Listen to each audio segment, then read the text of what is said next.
کر سکتے ہو؟ نہیں کر سکتے. گھر کی چار دیواری کے اندر اللہ رب العزت نے تمہیں قید ہونے پر مجبور کر دیا نا. تمہاری مرضی چلتی ہوتی تو اب بھی اپنی مرضی چلا لیتے. اللہ تعالیٰ بتاتے ہیں اس طرح کے معاملات انسانوں کو دکھا کر کہ مرضی تمہاری نہیں چلتی، مرضی جس کی چلتی ہے وہ صرف ایک ہی ذات ہے، وہ اللہ کی ذات ہے. تمہیں چاروں ناچار اس کے سامنے گھٹنے ٹیکنے ہی پڑیں گے. ایک ہوتا ہے کسی کام کو مجبوری میں کرنا، ایک ہوتا ہے کسی کام کو خوشی سے کرنا.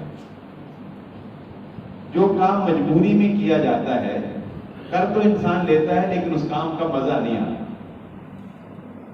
وہی کام اگر خوشی سے کیا جائے تو اس کام کا اپنا ہی لطف ہے، اس کی حلاوت ہی کچھ اور ہے. جیسا کہ میں مثال سے بات سمجھاتا ہوں، جیسا کہ سورۃ البقرہ کا مشہور گائے کا واقعہ آپ نے سنا. وَإِذْ قَالَ مُوسَىٰ لِقَوْمِهِ، جب موسیٰ علیہ السلام نے اپنی قوم سے کہا کہ اللہ تعالیٰ تمہیں حکم دیتا ہے کہ تم ایک گائے ذبح کرو.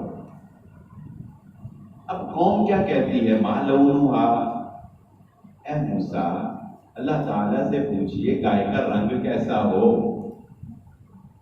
اے موسیٰ ان البقرہ تشابہ علینا، اے موسیٰ ہمیں سمجھ نہیں آ رہی گائے کیسی ہو، ذرا مزید وضاحت، مزید ایکسپلینیشن چاہیے. اب وہ یہ سارے کویسچن کیوں کر رہے ہیں؟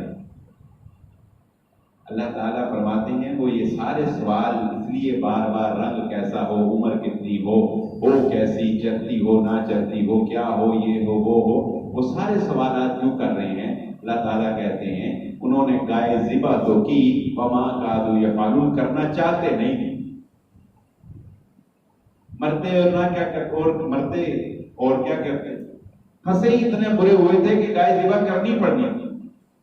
اس لیے اللہ تعالیٰ بھی جواب دیتا رہا. اللہ تعالیٰ کو پتا تھا کہ کیوں کر رہے ہیں، لیکن اللہ تعالیٰ بھی انسان کو آخر تک دیکھتا ہے، کہاں تک جاتا ہے میرا بندہ، اخیر دیکھتے ہیں نا.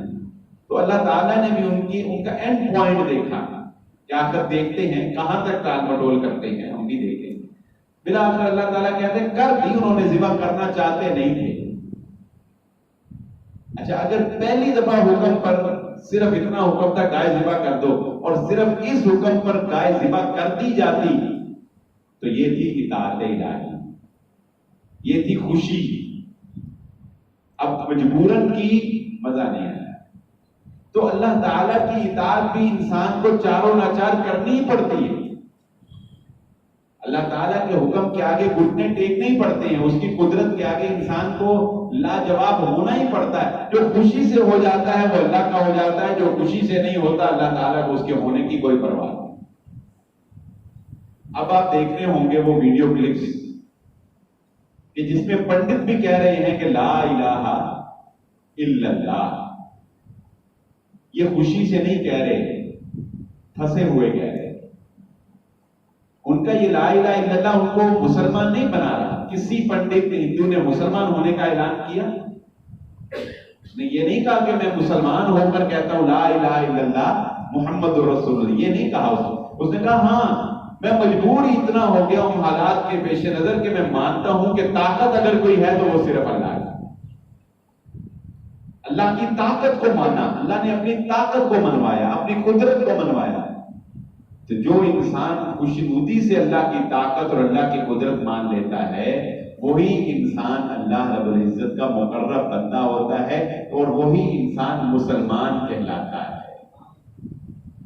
جو رسول اللہ صلی اللہ علیہ وآلہ وسلم نے ارشاد فرمایا، یہ اتنی بڑی طاقت ہے جو میں اب بات آپ کو بتانے لگا ہوں، یہ اتنی بڑی طاقت ہے کہ اگر یہ قوت ہمیں حاصل ہو جائے، ہمیں حاصل ہوتی نہیں. میں بھی آپ کے ساتھ جیسے ہی انسان ہوں اور اسی معاشرے میں رہتا ہوں، اس پرفتن معاشرے میں، اس مصنوعی معاشرے میں ہمیں یہ قوت حاصل نہیں ہے. لیکن اگر یہ قوت ہمیں حاصل ہو جائے تو ہمارا قلب اتنا پرسکون ہو، اتنا پرسکون ہو کہ گویا ہمیں دنیا کا، جہان کا کوئی غم ہے ہی نہیں.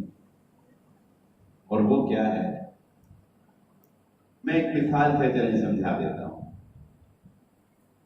ہم اپنے کوئی والدین، یہ عمومی سا مسئلہ ہے، کوئی والدین اپنے بچے کا رشتہ کرتے ہیں، بیٹا ہو یا بیٹی ہو رشتہ کر دیا، نا اتفاقی ہو گئی، مزاج نہیں ملے، ذہن نہیں ملی، گھر میں ناچاکی رہنا شروع ہو گئی. ہماری زبانوں پر کیا جملے ہوتے ہیں، ہمیں یہ رشتہ کرنا ہی نہیں چاہیے، میں کرنا چاہتا ہی نہیں تھا، میں باتوں میں آ گیا، فلاں نے مجھے صحیح بتایا نہیں تھا کہ وہ لوگ کیسے ہیں، اس کا قصور ہے، ہائے میں کام پھنس گیا. یہ جملے ہماری زبانوں پر ہوتے ہیں.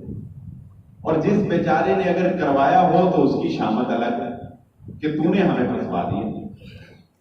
حالانکہ رشتہ جس وقت کیا جاتا ہے اس وقت اس میں کوئی فراڈ نہیں ہوتا، پوری جانچ پڑتال کے ساتھ کیا جاتا ہے. لیکن قدرت کا نظام ہے، ذہن نہیں ملتے.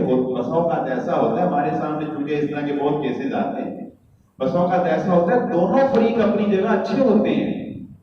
یہ نہیں کہ ایک بہت برا ہے اور دوسرا بہت اچھا، ایسا نہیں ہوتا، دونوں اپنی جگہ اچھا. لیکن کیا ہے کہ لائف سٹائل کا فرق اتنا ہوتا ہے کہ آپس میں مزاج مل نہیں پا رہے ہوتے.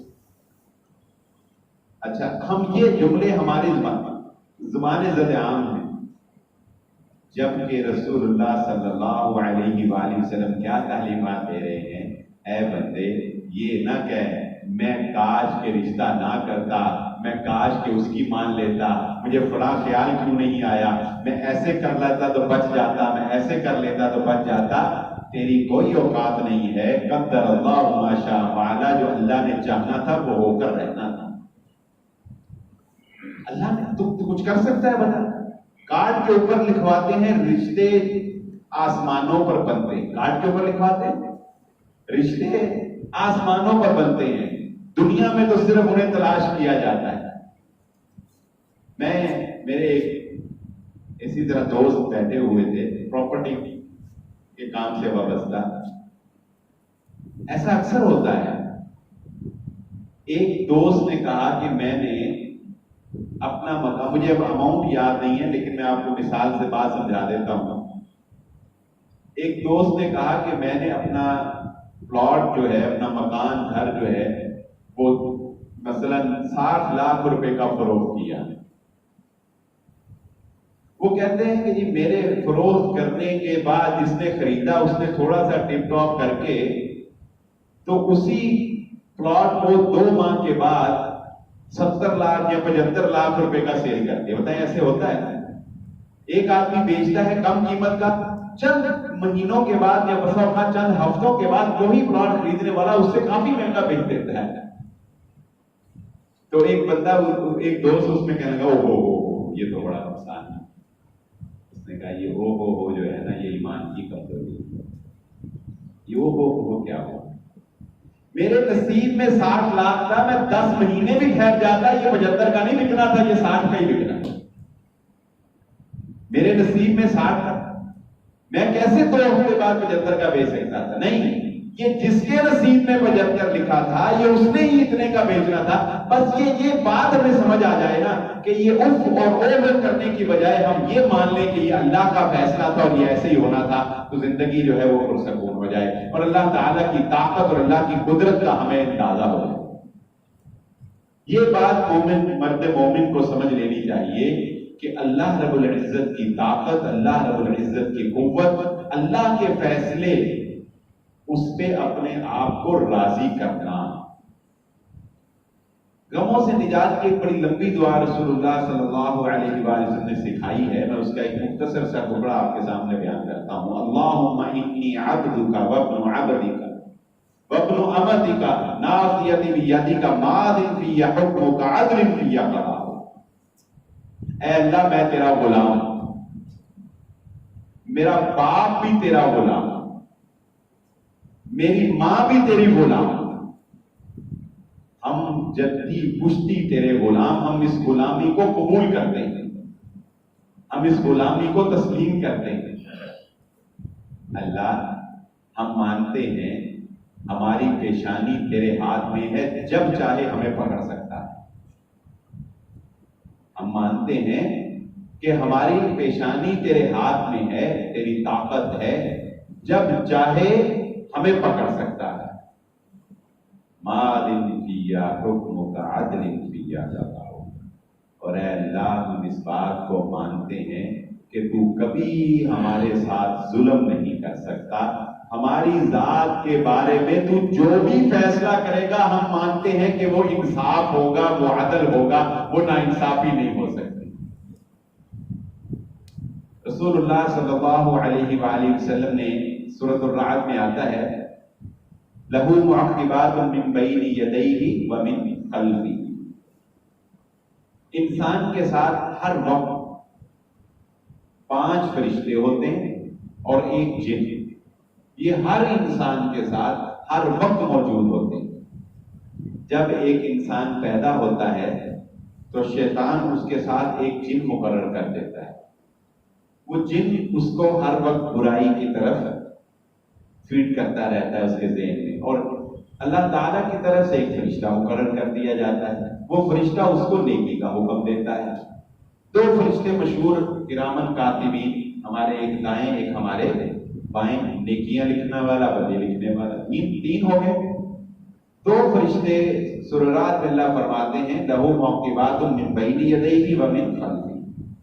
ہماری حفاظت کے لیے ایک فرشتہ ہمارے آگے ہوتا ہے، ہماری حفاظت کے لیے ایک فرشتہ ہمارے پیچھے ہوتا ہے.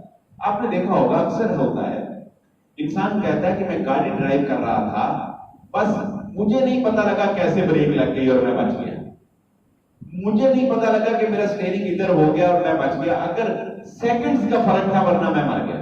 ہوتا ہے بس اوقات انسان کہتا ہے کہ سیکنڈز کا فرق تھا، میرا پاؤں ہلکا سا ایسے نہ ہوا ہوتا تو میں مر گیا.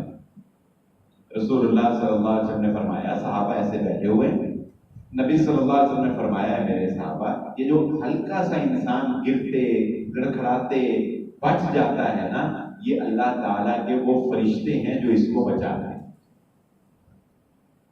میری انسان کی کوئی طاقت نہیں. اچھا، لیکن بڑا دلچسپ سوال صحابہ نے کیا. کہا ہے اللہ کے نبی صلی اللہ علیہ وآلہ وسلم، یہ تو بات ہمیں سمجھ آ گئی کہ فرشتے بچاتے ہیں، لیکن آخر حادثے ہوتے بھی تو ہیں نا. بتائیں، فرشتے تو آگے پیچھے ہیں، پھر ایکسیڈنٹ نہیں ہوتے، چوٹیں نہیں لگتی، ہم گرتے نہیں. نبی صلی اللہ علیہ وسلم سے پوچھا صحابہ نے، اللہ کے نبی صلی اللہ علیہ وسلم فرشتے تو ہوتے ہیں، آگے بھی ہوتے ہیں پیچھے بھی ہوتا ہے، حفاظت بھی کرتا ہے، بچاتا بھی ہے، لیکن اس کے باوجود پھر حادثات کیوں ہوتے ہیں؟ اللہ کے نبی صلی اللہ علیہ وسلم نے فرمایا میرے صحابہ، جب اللہ کا فیصلہ آ جاتا ہے فرشتے سائڈ پہ ہٹ جاتے ہیں، کام ہو جاتا ہے. جب اللہ کا فیصلہ آ جاتا ہے، جب اللہ رب العزت کا حکم آ جاتا ہے کہ اب یہ کام ہونا ہے، اب یہ کام ہونا ہے، اور اس کے ہونے میں بھی کوئی حکمت پنہاں ہوتی ہے، اس کے ہونے میں بھی کوئی فائدہ پنہاں ہوتا ہے. جیسا کہ محمد الرسول اللہ صلی اللہ علیہ وآلہ وسلم نے فرمایا کہ اللہ تعالی اپنے بندے کے گناہوں کو اس کے اوپر آنے والی بیماریوں سے اللہ تعالیٰ اس کے گناہوں کو صاف کرتا ہے. بسا اوقات ایسے ہوتا ہے کہ ایک انسان، اس کے گناہ جو ہیں وہ ابھی صاف نہیں ہوئے ہوتے، اور اللہ تعالیٰ اپنے بندے سے محبت کرتا ہے. اللہ تعالیٰ چاہتا ہے کہ جب میرا بندہ مجھ سے ملاقات کرے تو میں اس کو گناہوں سے پاک پاؤں. تو پھر کیا ہوتا ہے؟ اللہ تعالیٰ اسے مرنے سے پہلے بیماری کے اندر مبتلا کر دیتا ہے. وہ مرنے سے پہلے کی جو بیماری ہوتی ہے، رسول اللہ صلی اللہ علیہ وسلم نے فرمایا، اس بیماری کی وجہ سے انسان کے سابقہ گناہ معاف ہوتے رہتے ہیں، حتیٰ کہ وہ جب اللہ رب العزت سے ملاقات کرتا ہے تو وہ گناہوں سے بالکل پاک ہو کے اللہ سے ملاقات کرتا ہے. تو اللہ تعالیٰ تو اپنے بندے کے اوپر کبھی بھی ظلم نہیں کرتے، کبھی بھی زیادتی نہیں کرتے، نہ کبھی اللہ تعالیٰ اپنے بندے کو اپنے سے دور کرتے ہیں. یہ بات ذہن نشین رکھیں. ہمیشہ انسانوں نے انسانوں کو اللہ سے دور کیا، ہمیشہ انسان نے دوسرے انسان کو اللہ سے دور کیا ہے، اللہ نے کبھی اپنے بندوں کو اپنے سے دور نہیں کیا۔ یہ جملے وہ لوگ، میرا جملہ زیادہ سخت نہ ہو جائے مگر حقیقت پر مبنی ہوگا اور آپ میری بات سے اتفاق کریں گے کہ لوگوں نے اللہ رب العزت پر اپنی اجارہ داری قائم کرنے کی کوشش کی۔ کیسے؟ تم بہت گناہگار ہو، تمہاری اللہ نہیں سن سکتا، اللہ تک پہنچنے کے لیے تمہیں ہمارے پاس آنا پڑے گا۔ دیکھو، وزیر اعظم کے پاس جانے کے لیے پہلے اس کے پی اے سے اپائنٹمنٹ لینی پڑتی ہے۔ دیکھو، چھت پر چڑھنے کے لیے تمہیں سیڑھی پر چڑھنا پڑتا ہے۔ دیکھو، یہ قرآن بہت مشکل کتاب ہے، جب تک تمہیں 14 علوم نہیں آئیں گے تمہیں اس کو نہیں ہاتھ لگانا چاہیے، تمہیں اس کو نہیں پڑھنا چاہیے۔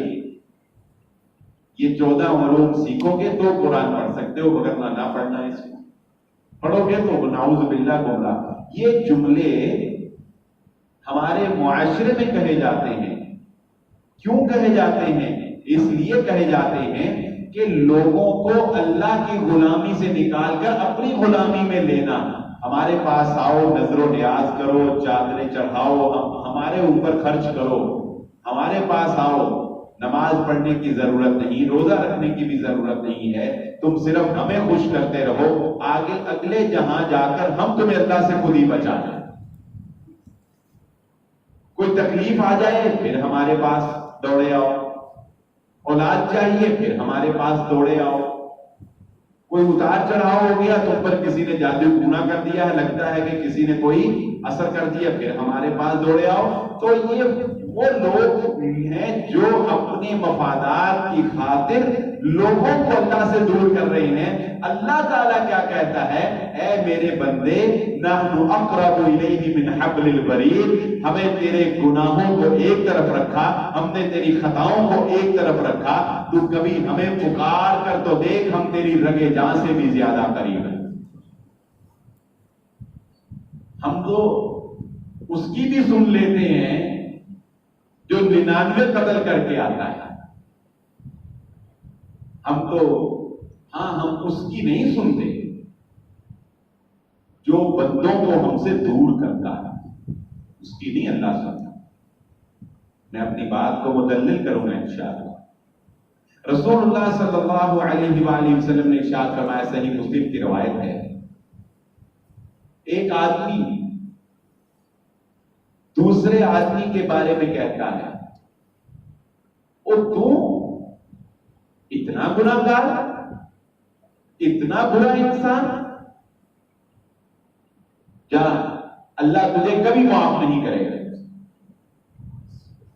اللہ تجھے کبھی معاف نہیں کرے گا۔ رسول اللہ صلی اللہ علیہ وآلہ وسلم نے فرمایا، جب اس بندے نے یہ جملہ کہا، اللہ تعالیٰ کی غیرت، اللہ کی طاقت کو جلال آیا۔ اللہ تعالیٰ نے کہا، یہ کون ہے جو میرے اوپر حکمرانی کرنا چاہتا ہے، مجھے اپنے فیصلے کا پابند بنانا چاہتا ہے، اسے کیسے پتا کہ میں اس کو معاف نہیں کروں گا؟ اللہ تعالیٰ فرماتے، جا، میں نے اس کو معاف کیا اور میں نے تیرے سارے عمل جو ہے وہ ضائع کر دیے، بتا مجھے کوئی پوچھنے والا ہے؟ لا یسأل عما یفعل وهم یسألون، کوئی اس سے سوال نہیں کر سکتا، کوئی اس سے پوچھ نہیں سکتا۔ لہذا یہ کوئی بندہ یہ کہے کہ جا اللہ تیری نہیں سنے گا، جا اللہ تجھے معاف نہیں کرے گا، وہ بندہ جو ہے وہ خود کو اپنے آپ کو اللہ سے دور کر رہا ہے۔ وہ گناہگار جس کو وہ اللہ کی رحمت سے نا امید کرنا چاہتا ہے، وہ کبھی بھی اللہ کی رحمت سے دور نہیں ہو سکتا۔ وہ ایک شخص، ایک حکایت سے بات سمجھاتا ہوں آپ کو۔ ایک شخص اپنے چھوٹے سے بچے کے ساتھ ایسے جنگل میں جا رہا تھا، تو بچے نے دیکھا کہ جنگل ختم ہونے کا نام بھی نہیں لے رہا، چلتے ہی چلے جا رہے ہیں۔ تو اس نے کہا کہ بابا، کائنات میں اس جنگل سے بڑی بھی کوئی چیز ہے؟ تو اس نے کہا کہ ہاں بیٹا، یہ پہاڑ جو تم دیکھتے ہو، یہ لمبے لمبے اونچے اونچے، یہ اس جنگل سے بھی بڑے ہوتے ہیں۔ اس نے کہا بابا ان پہاڑوں سے بڑی بھی کوئی چیز ہے؟ اس نے کہا ہاں بیٹا، یہ سمندر جو تم تحت نگاہ پانی دیکھتے ہو، یہ پہاڑوں سے بھی بڑے ہوتے ہیں۔ بچہ معصوم تھا، اس نے ایک سوال جاری رکھا اور اس نے کہا کہ بابا ان سمندروں سے بڑی بھی کوئی چیز ہے؟ تو اس نے کہا کہ ہاں بیٹا، یہ کائنات جو تم دیکھ رہے ہو پھیلی ہوئی ہے، یہ کائنات ان سمندروں سے بھی بڑی ہے۔ اس نے کہا بابا اس کائنات سے بڑی بھی کوئی چیز ہے؟ تو پھر ہوتا ہے نا بس اوقات اچانک انسان کو بیٹھے بیٹھے کبھی کوئی بات کلک کرتی ہے، وہ اچانک سیڈ ہو جاتا ہے، اچانک اداس سا ہو جائے، کوئی بات پرانی یاد آ جاتی ہے نا، کوئی اپنا پرانا فیل یاد آ جاتا ہے، تو بس پھر اس کو اچانک سے کوئی بات یاد آئی اور اس کا سر جھکا اور اس نے کہا کہ ہاں بیٹا، تیرے باپ کے گناہ اس کائنات سے بھی بڑے، تیرا باپ بڑا گناہگار ہے۔ بچہ تو بچہ تھا، اس نے معصومیت سے اپنے سوال کو پھر دہرایا اور پوچھا کہ بابا تیرے گناہوں سے بڑی بھی کوئی چیز ہے؟ تو پھر اس کو یاد آیا اور اس کے چہرے کے اوپر مسکراہٹ جھلکی اور اس نے کہا کہ ہاں بیٹا، اس باپ کے گناہوں سے بڑی اس کائنات میں تیرے رب کی رحمت ہے، میرے گناہوں سے بڑی میرے رب کی رحمت ہے۔ تو اللہ تعالیٰ کی رحمت ہی تو ہے کہ جتنے مرضی بڑے گناہ ہو جائیں، جتنی مرضی بڑی خطائیں ہو جائیں، وہ اللہ اپنے بندے کو اپنے سے دور نہیں کرتا۔ وہ کہتا ہے کبھی بھی کسی بھی وقت میرے سامنے جھک کر مجھ سے معافی مانگ لے، اے میرے بندے میں تیرے سارے گناہ معاف فرما دوں، مجھے پرواہ ہی نہیں۔ انسان کی ایک فطرت ہے، انسان کی ایک فطرت ہے، انسان اپنے ہی جیسے انسان کے سامنے گناہ کے اعتراف میں اپنی ذلت محسوس کرتا ہے۔ انسان غلطی کے اعتراف میں، اچھا اس ذلت سے بچنے کے لیے وہ جھوٹ بھی بول لیتا ہے، جھوٹی قسمیں بھی اٹھا لیتا ہے، بسا اوقات وہ سزا سے بچنے کے لیے جھوٹی قسمیں بھی اٹھا لیتا ہے، لیکن وہ اعتراف جرم نہیں کرتا۔ اس کی بہت سی مثالیں ہیں نبی صلی اللہ علیہ وآلہ وسلم کے دور میں بھی، مگر میں ایک مثال دے کر بات واضح کر دیتا ہوں کہ حضرت یوسف علیہ السلام کے بھائیوں نے اپنے بھائی کو کنویں میں پھینکا، اپنی آنکھوں کے سامنے باپ کو تڑپتا دیکھ رہے ہیں کہ باپ بیٹے کی جدائی میں تڑپ رہا ہے، دیکھ رہے ہیں، اعتراف نہیں کیا باپ کے سامنے۔ بتائیں کیا باپ کے سامنے مانے؟ باپ پوچھتا رہا، حتیٰ کہ رو رو کے باپ کی آنکھوں کی بینائی چلی گئی، مگر بیٹوں نے اعتراف نہیں۔ بلا آخر اللہ رب العزت نے حالات ہی ایسے بنا دیے کہ ان کا وہ جو جرم تھا وہ آشکار ہو گیا۔ حضرت یوسف علیہ السلام کے پاس وہ پہنچ گئے اور پھر یوسف علیہ السلام نے ساری بات جو ہے وہ کھول دی، مگر ان بھائیوں نے اعتراف جرم نہیں کیا۔ کیوں؟ کہ ایک دفعہ جب غلطی کر لی، ایک دفعہ جب انکار کر دیا نا، اب اپنی غلطی ماننے میں ذلت محسوس کرتے تھے۔ لیکن یہ رب کا اور بندے کا معاملہ اتنا پیارا ہے، جتنی مرضی غلطیاں کر لو، بندہ اللہ کے سامنے اعتراف کرنے میں ذلت محسوس نہیں کرتا۔ بندہ اللہ کے سامنے اعتراف کرنے میں ذلت محسوس نہیں کرتا، اپنی ہتک محسوس نہیں کرتا، بس وہ یہ چاہتا ہے کہ اللہ جس طرح تو نے دنیا میں چھپائے رکھا آخرت میں بھی چھپائے رکھنا، اور اللہ بھی یہی کہتا ہے بندے تیرا میرا معاملہ ہے، میرے ساتھ ڈیل کر لے، جس طرح ہم نے دنیا میں کسی کو نہیں بتایا آخرت میں بھی نہیں بتائیں گے، اور تجھے اسی طرح جنت میں داخلہ عطا فرمائے۔ جو رسول اللہ صلی اللہ علیہ وآلہ وسلم نے فرمایا نا ان اللہ یدنی المؤمن، قیامت کا دن ہوگا اور اللہ تعالیٰ ایک مومن بندے کو اپنے قریب کرے گا، اور قریب اور قریب، حتیٰ کہ اللہ کے اور اس بندے کے درمیان کوئی اور نہیں رہ جائے گا۔ پھر یہی کافی نہیں، اپنے بندے کو یہ یقین دلانے کے لیے کہ تیرے اور میرے درمیان جو بات ہوگی اسے کوئی اور نہیں سنے گا، یہ یقین دلانے کے لیے اللہ تعالیٰ ایسے ایک چادر اس کے اوپر ڈال دے گا، ایک خول ایسے چڑھا دے گا جس سے بندے کو یہ پتہ چل جائے گا کہ اب ہم چار دیواری کے اندر گویا میں آ گیا ہوں، میری بات کوئی اور نہیں سن رہا ہے۔ پھر اللہ تعالیٰ اس سے پوچھیں گے اے میرے بندے بتا پھر دنیا میں فلاں وقت ایسے ایسے ایسے جھٹ کے کیا تھا۔ اس وقت بندہ کیا کر سکتا ہے؟ اس وقت انکار کی گنجائش نہیں ہے۔ بادشاہوں کا بادشاہ مالک الملک، ہر چیز آشکار، بندہ کہے گا یا اللہ کی ہے، اعتراف کیا، بالکل ایسے ہی کیا۔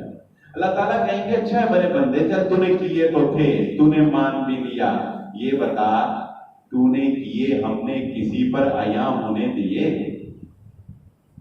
تو نے کیے ہم نے کسی پر عیاں ہونے دیے؟ کسی کو پتہ لگا دنیا میں؟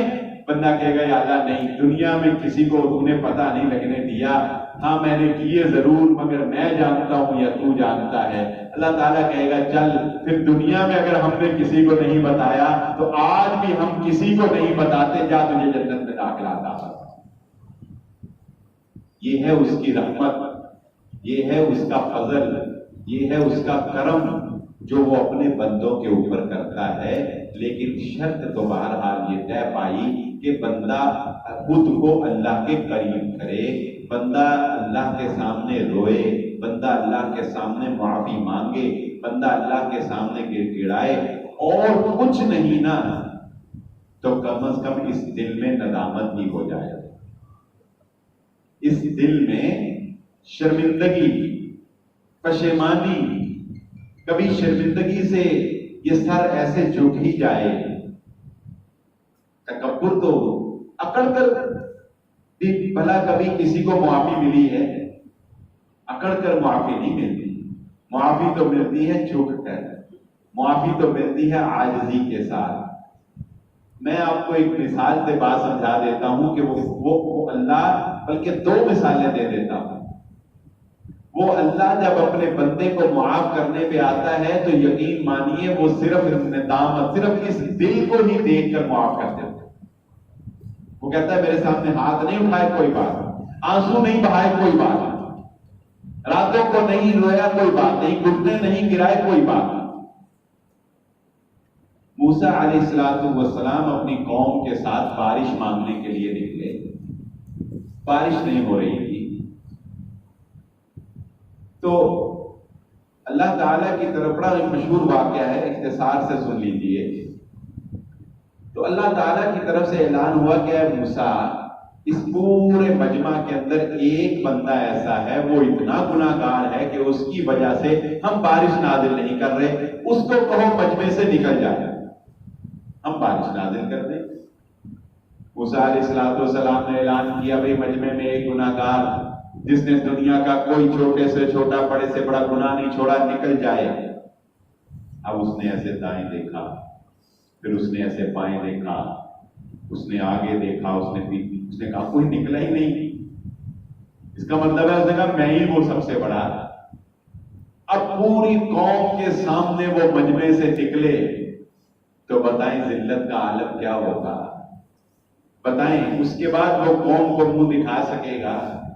تو اس نے ایسے کر کے ہاتھ اٹھا کر نہیں کہا، رونے نہیں لگ گیا، اس نے ایسے آسمان کی طرف دیکھا، اور دل سے کہا یا اللہ آج عزت رکھ لے، میں معافی مانگتا ہوں، آئندہ نہیں کروں، آج عزت رکھ لے، میں مانتا ہوں مجھ سے گناہ ہوئے، آئندہ نہیں کروں گا۔ نہ اس نے ہاتھ اٹھائے، نہ وہ رویا، نہ اس نے گڑ گڑائے، نہ اس نے گھٹنے ٹیکے، نظر المطر، بارش نازل ہونا شروع ہو گئی۔ اب حضرت موسیٰ علیہ السلام کی بات غلط ثابت ہو گئی کہ کہا، نبی نے کہا بندہ نکلے گا تو بارش ہوگی، بندہ نکلا کوئی نہیں اور بارش نازل ہو گئی۔ حضرت موسیٰ علیہ السلام نے کہا یا اللہ یہ کیا، میں نے کہا بندہ نکلے اور نکلا نہیں اور تو نے بارش نازل کر دی، موسیٰ تو جھوٹا ہو گیا۔ اللہ تعالیٰ نے کہا اے موسیٰ اپنی قوم کو بتاؤ اس بندے نے ہم سے معافی مانگ لی، ہم نے اس کو معاف کر دیا۔ اور اگلی بات اس سے بھی زیادہ دلچسپ ہے، اگلی بات اس سے بھی زیادہ پیاری ہے، اس سے بھی زیادہ روح پرور ہے، روح کو چلا دینے والی ہے۔ اور وہ کیا کہ موسیٰ علیہ السلام نے کہا یا اللہ اس خوش نصیب کا نام تو پتہ چلے، اس خوش نصیب کو کا دیدار تو کریں، ہم پتہ تو چلے وہ کون ہے۔ اللہ تعالیٰ نے کہا موسیٰ جب وہ اتنا گناہگار تھا ہم نے تب کسی کو نہیں بتایا، اب تو وہ ہمارا بن گیا ہے، اب کیوں اس کے راز کو فاش کریں، ہم نے تو اس کے گناہوں کے ہوتے ہوئے کسی پر اس کا راز فاش نہیں ہونے دیا، اب تو وہ ہمارا بن گیا ہے۔ تو جو اللہ کا بن جاتا ہے، جو اللہ کا ہو جاتا ہے، اللہ تعالیٰ اسے اپنا بنانے میں دیر نہیں کرتا۔ اللہ سے کبھی دور نہ ہو، کبھی نہ سمجھو کہ وہ تمہاری نہیں سنے گا، کبھی نہ سمجھو وہ تو بغیر مانگے اتنا کچھ ہمیں عطا کر رہا ہے، ہم نے کبھی سوچا بھی نہیں۔ وہ ایک بڑا پیارا واقعہ میں آپ کو سناتا ہوں، وقت بھی تقریباً مکمل ہو چلا ہے۔ بعض چھوٹے چھوٹے واقعات ہوتے ہیں جو انسان کو بہت بڑا سبق دے جاتے ہیں۔ مغل بادشاہ عالمگیر اپنے وقت کا ایک بڑا نامور طاقتور بادشاہ تھا۔ اس کو کسی نے بتایا کہ آپ کے فلاں وزیر کا ایک بیٹا ہے، بڑا ذہین فطین ہے، بڑا سمجھدار ہے، کانفیڈنٹ ہے، چھوٹی سی عمر میں ابھی ٹین ایج میں ہے، لیکن اس کا کانفیڈنس، اس کی ذہانت قابل دید۔ بادشاہوں کو بھی پھر آپ کو پتا ہے اپنے شوق ہوتے ہیں، اس نے کہا چلو ہم بھی آزمائیں گے۔ پھر سوئمنگ پول کے اندر سوئمنگ کر رہا ہے بادشاہ، اس کو خیال آیا، اس نے کہا بلاؤ اس وزیر کے بیٹے کو آج اس کا امتحان لیں۔ بلایا گیا اس بچے کو، اب بادشاہ سوئمنگ پول میں ہی ہے اور بچے کو اس نے سوئمنگ پول کے کنارے پر بلا کر ایسے کھڑا کیا۔ سوئمنگ پول کے اندر سے بادشاہ نے ایسے ہاتھ نکال کر بچے کے ساتھ سلام لیا، بچے نے ایسے اس کے ساتھ ہاتھ ملایا۔ بادشاہ، اب ایک بچہ ٹین ایجر چھوٹا سا اور بادشاہ طاقتور، اس نے ایسے اس کا ہاتھ پکڑا اور اسے ہلکا سا ایسے اپنی طرف جھٹکا دیا اور اس کو کہا تمہارا کیا خیال ہے اگر میں تمہیں جھٹکا دے کر سوئمنگ پول کے اندر پھینک دوں؟ تو بچہ مسکرانے لگا، بچہ مسکرانے لگ گیا۔ بادشاہ نے اس کا ہاتھ چھوڑ دیا۔ بادشاہ کے لیے یہ بات بڑی حیران کن تھی۔ سوئمنگ پول سے نکلا، اس نے اپنا دربار سجایا، دربار میں بیٹھا، بچے کو دربار میں بلایا اور بچے سے پوچھتا ہے کہ برخوردار، تمہاری تعریف بڑی سنی تھی، تمہارا کانفیڈنس واقعی قابل دید ہے، لیکن ایک بچے کو اگر ڈرایا جائے تو وہ ڈر کر ہمیشہ پیچھے کو ہٹتا ہے، یا کم از کم وہ یہ کہتا کہ نہیں نہیں مجھے نیچے نہ گرانا۔ تمہارا یہ کانفیڈنس کہ میں تمہیں نیچے گرانے کی دھمکی دوں اور تمہارے چہرے کی مسکراہٹ یہ معنی دار، اتنا کانفیڈنس کہ میں تمہیں گرانے کی دھمکی دوں اور تمہارے چہرے کے اوپر مسکراہٹ، یہ کیسے ہے؟ تو بچے نے کہا کہ بادشاہ سلامت آپ بھی کمال بات کرتے ہیں، جس کا ہاتھ بادشاہ کے ہاتھ میں ہو اسے ڈوبنے کا کیا خطرہ ہوتا ہے؟ میرا ہاتھ اپنے ہاتھ میں لے کے کہتے ہیں کہ تمہیں سوئمنگ پول میں ڈبو دوں؟ نہیں، جس کا ہاتھ بادشاہ کے ہاتھ میں ہو اسے پھر ڈوبنے کا خطرہ نہیں ہوتا۔ تو اللہ تعالیٰ کی ذات کے اوپر یقین ایسا ہونا چاہیے کہ جب اللہ کو تھاما ہم نے تو پھر ڈوبنے کا کیا کرنا؟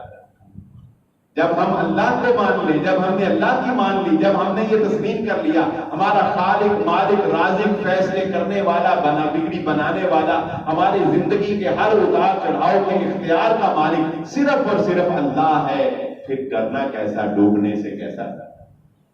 بس یہی زندگی کا حاصل ہے کہ انسان اللہ رب العزت کی ذات کے اوپر اس قدر یقین پیدا کر لے۔ یقین پیدا کر رہے نادان، یقین سے ہاتھ آتی ہے وہ درویشی کہ جس کے سامنے جھکتی ہے فغفوری۔ فغفور چین کا بہت بڑا بادشاہ تھا، جس کے بارے میں اقبال نے کہا کہ اگر تیرے پاس یقین کی طاقت ہو تو دشت و دشت دریا بھی نہ چھوڑے ہم نے، بحر ظلمات میں دوڑا دیے گھوڑے ہم نے۔ اس یقین کی طاقت کے ساتھ اللہ تعالیٰ سے دعا ہے کہ اللہ تعالیٰ ہمارے ایمان کو یہ تقویت نصیب فرمائے اور اللہ تعالیٰ ہمیں اپنا قرب نصیب فرمائے۔ وآخر دعوانا الحمدللہ رب العالمین۔ دعا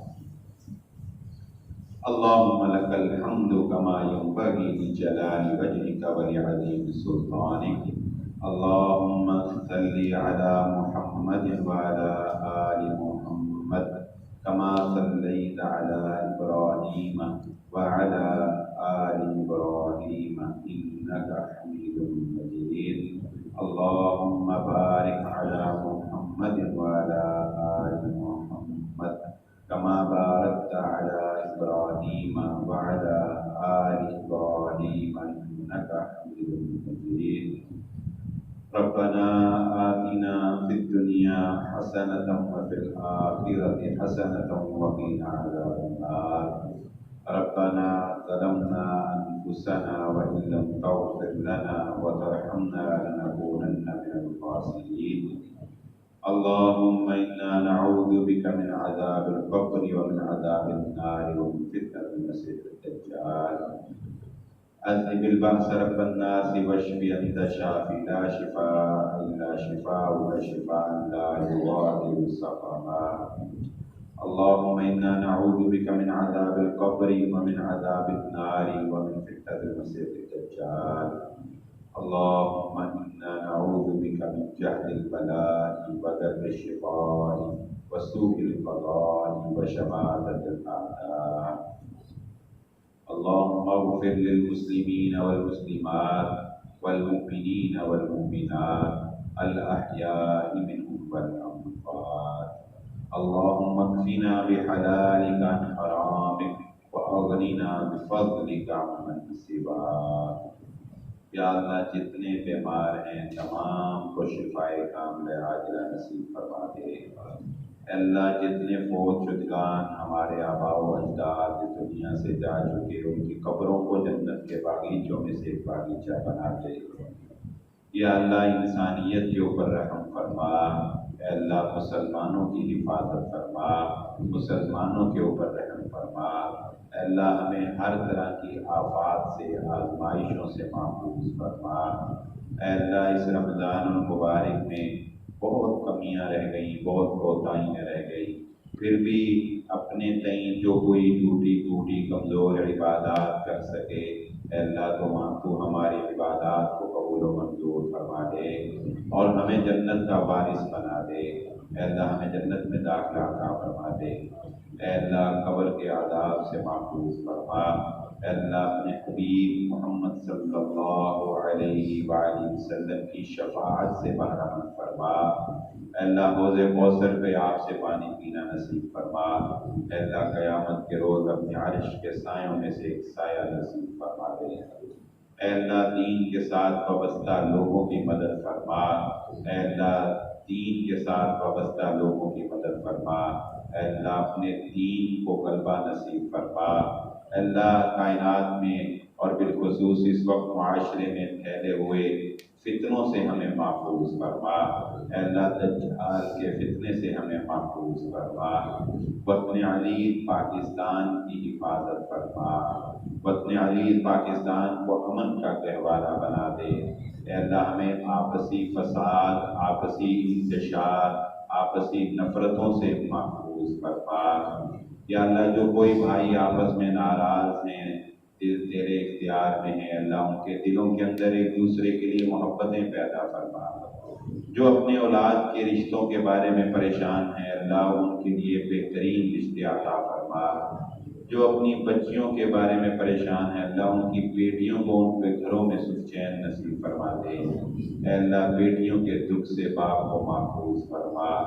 اے اللہ بیٹیاں تیری رحمتیں ہیں، اے اللہ ان کی حفاظت فرما، ہماری عزتوں کی حفاظت فرما، ہمارے نوجوانوں کی عزتوں کی حفاظت فرما، ہماری بچیوں کی عزتوں کی حفاظت فرما۔ اے اللہ جو مانگ سکے وہ بھی عطا فرما، جو نہیں مانگ سکے یہاں موجود جو بھائی دل میں جو تمنا، جو ضرورت، جو جائز خواہش رکھتا ہے، اے اللہ یہ رات لاکھ راتوں میں سے ایک رات ہے، اور کیا پتا کہ یہ لیلۃ القدر ہو، اے اللہ اس رات کی برکات سے ہماری ان دعاؤں کو قبول و منظور فرما دے۔ اے اللہ ان کی ضروریات کو پورا فرما دے، حاجات کو پورا فرما دے، اے اللہ پریشانیوں کو دور فرما دے۔ ربنا تقبل منا انك انت السميع العليم وتب علينا انك انت التواب الرحيم، وصلى الله تعالى على رسول خير خلقه محمد وآله واصحابه اجمعين برحمتك يا رب۔